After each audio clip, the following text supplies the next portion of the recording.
Hi everyone. आज की video में देखेंगे होम साइंस पेपर 2 का top 30 most important NCERT MCQ. साथ में मैंने इस प्रैक्टिस सेट में आपके प्रीवियस ईयर क्वेश्चन को भी इंक्लूड किया है, जिससे आप काफ़ी ज़्यादा बेटर प्रैक्टिस कर पाओ। अगर आपका स्कोर टॉप 30 में प्लस 15 स्कोर लेकर आते हो तो आपकी तैयारी काफ़ी अच्छी है। लेकिन अगर अभी भी आपका स्कोर 15 से काफ़ी कम आता है तो आप लोग के लिए बेहतरीन प्रैक्टिस सेट दिया जा रहा है, जिसके अंदर आपको 10 practice set approx 1000 plus practice set and साथ में आपको एनसीईआरटी एमसीक्यू दिया जाएगा, जो अभी आपको कराए जा रहे हैं सिर्फ 151 रुपीज़ के अंदर। अगर आप इसका टॉपिक वाइज थ्योरी लेना चाहते हो, ऑल स्टेट का प्रीवियस ईयर क्वेश्चन, जिससे आप आइडिया लगा सको कि और स्टेट में कैसे सवाल पूछे जाते हैं होम साइंस पेपर 2 में, तो आप ले सकते हो सिर्फ 151 में। लेने के लिए आप मुझे इस नंबर पे व्हाट्सअप कर सकते हैं, बाकी डिटेल्स आपको यहाँ पर शेयर कर दी जाएगी। जो अभी तक बहुत सारे बच्चे ले चुके हैं, साथ में आपको गाइड भी किया जाएगा कैसे आप अपना पेपर फर्स्ट अटेम्प्ट में क्वालिफाई कर सकते हैं। जैसे कि मैंने अपना स्टेट और बीपीएससी कैसे फर्स्ट अटेम्प्ट में क्वालिफाई किया, आपके साथ आप कैसे क्वालिफाई कर सकते हो, आपको सब कुछ बताया जाएगा। इस नंबर पे आप व्हाट्सअप कर सकते हैं। तो चलिए शुरू करते हैं आज का पहला क्वेश्चन। सारे क्वेश्चन जरूर अटेम्प्ट करना, क्योंकि ये सारे सवाल आपके एग्जाम के लिए काफ़ी ज़्यादा इंपॉर्टेंट है। आज का पहला क्वेश्चन है, खाद्य पदार्थों का मानक चिन्ह क्या है? ये सवाल ऑलरेडी आपके प्रीवियस ईयर क्वेश्चन में पूछे हुए सवाल है। पहला ऑप्शन है ISI, RPO, USI, या ऑप्शन डी है KBPI। तो काफ़ी आसान क्वेश्चन है, बहुत सारे लोग इसका आंसर ISI टिक आउट कर रहे हैं। तो ध्यान रखिएगा, आपसे खाद्य पदार्थ पूछा गया है। खाद्य पदार्थों पे जो सिंबल होता है वो होता है RPO का। ऑप्शन बी इसका राइट आंसर होगा। क्वेश्चन नंबर सेकंड है, दूध में मिलावट को परख करने वाले यंत्र का नाम क्या है? आप कैसे पहचान सकते हो कि दूध में पानी है कि क्या है? उसको नापने का जो यंत्र होता है उसे हम किस नाम से जानते हैं, आपको ये बताना है।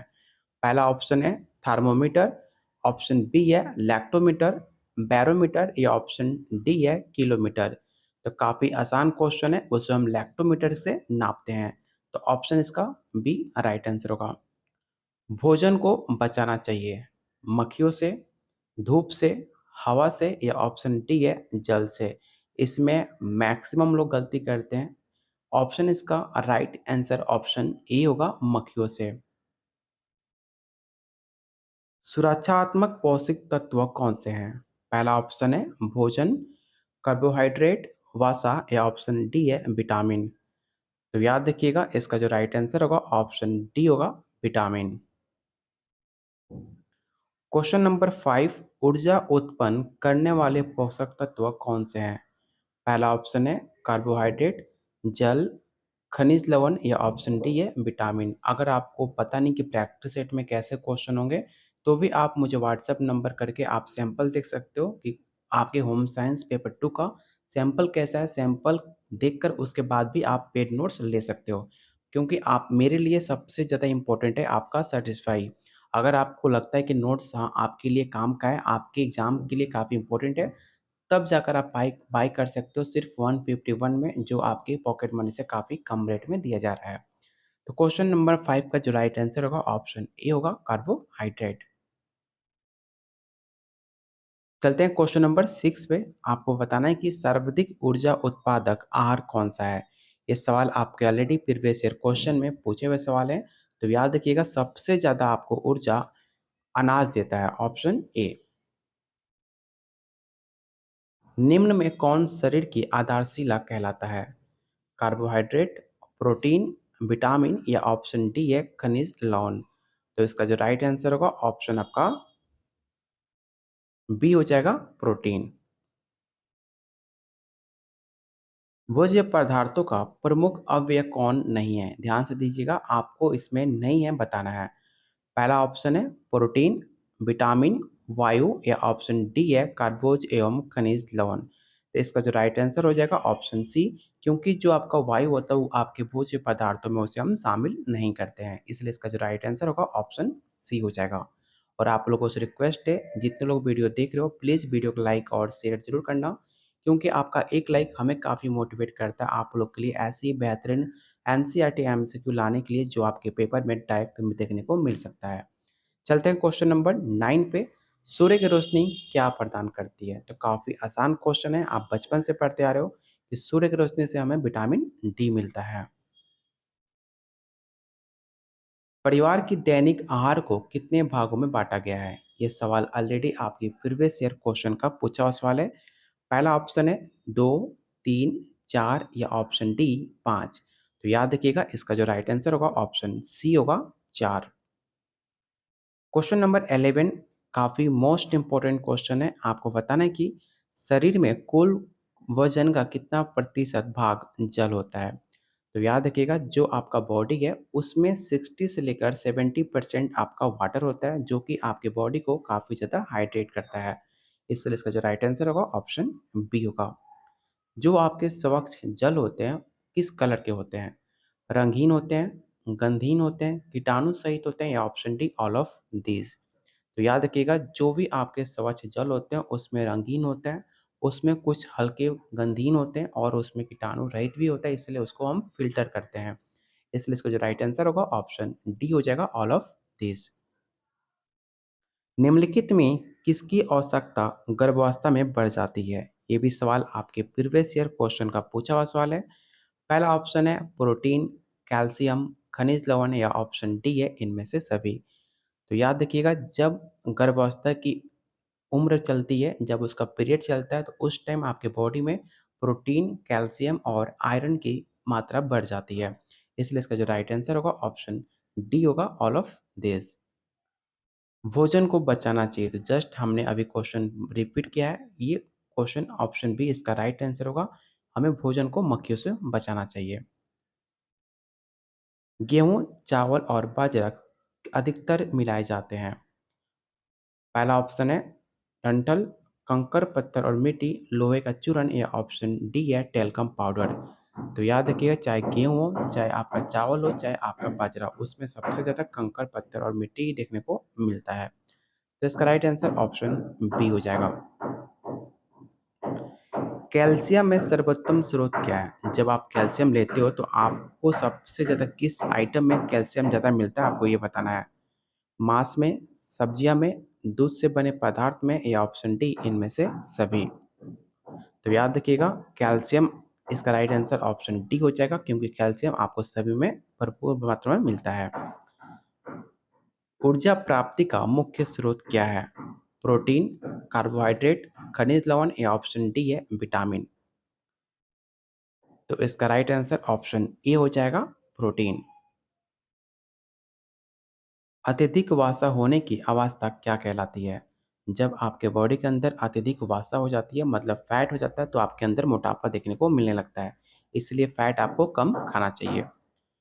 कार्बोहाइड्रेट का पाचन कहाँ पर होता है? ये सवाल ऑलरेडी आपके प्रीवियस ईयर क्वेश्चन का पूछा हुआ सवाल है। आपको बताना है कि कार्बोहाइड्रेट का डाइजेशन कहाँ पर होता है?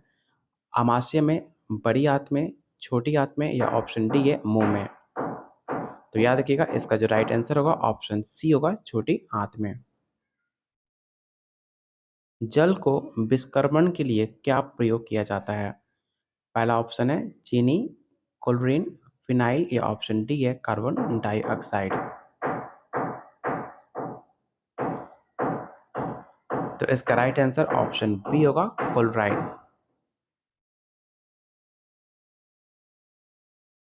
माँ के दूध में पाए जाने वाला एंटीबॉडीज क्या प्रदान करता है? ये भी सवाल आपके बिहार स्टेट का पूछा हुआ सवाल है। पहला ऑप्शन है रोग रोधन क्षमता, संक्रमण, सफाई या ऑप्शन डी है विषक्रमण।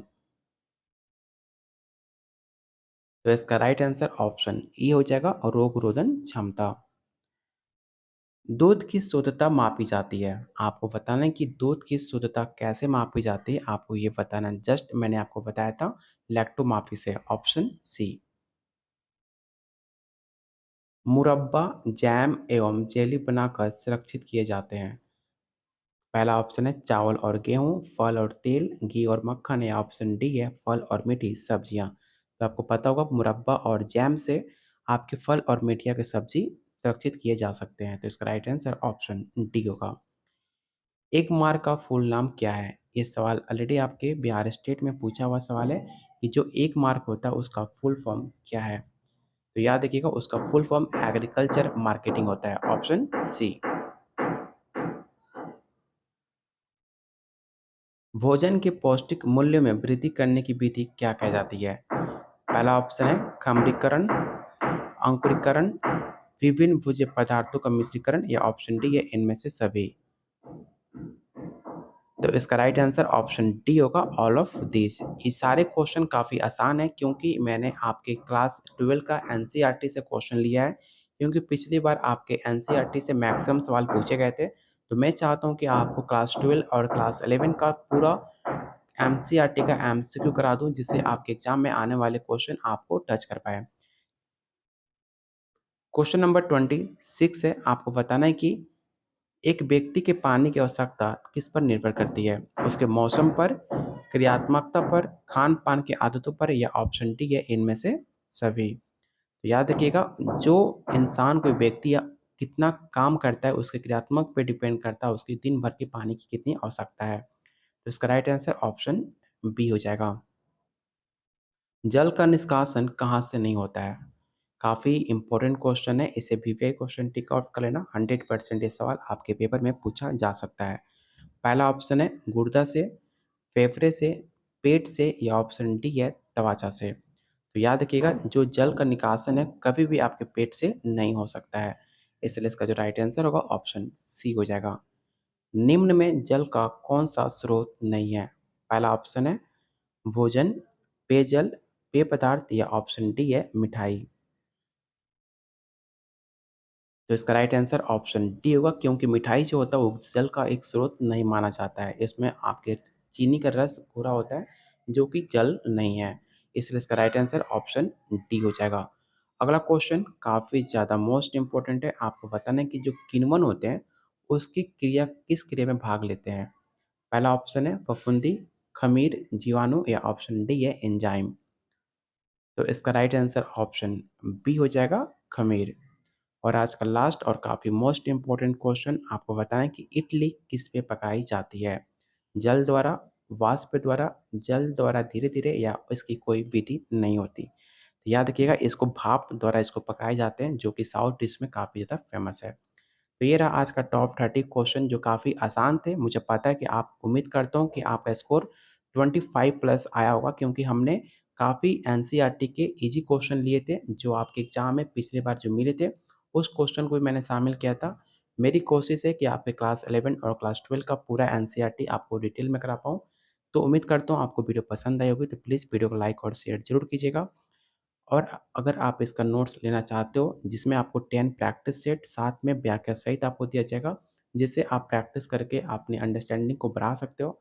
साथ में आपको एनसीईआरटी एमसीक्यू दिया जाएगा क्लास 11 क्लास 12 का, जिससे आपकी जो एग्ज़ाम पिछली बार एनसीईआरटी से पूछे गए थे उसे आप टच कर पाओ। अगर आप प्रैक्टिस सेट का सैंपल देखना चाहते हो तो आप मुझे व्हाट्सएप कर सकते हो। आप पहले नोट्स देखकर उसके बाद आप जाकर प्रैक्टिस सेट बाय कर सकते हो। तो चलिए बहुत जल्द मिलते हैं अगले क्लास में, तब तक के लिए वीडियो को लाइक शेयर करने में कंजूसी बिल्कुल मत कीजिएगा।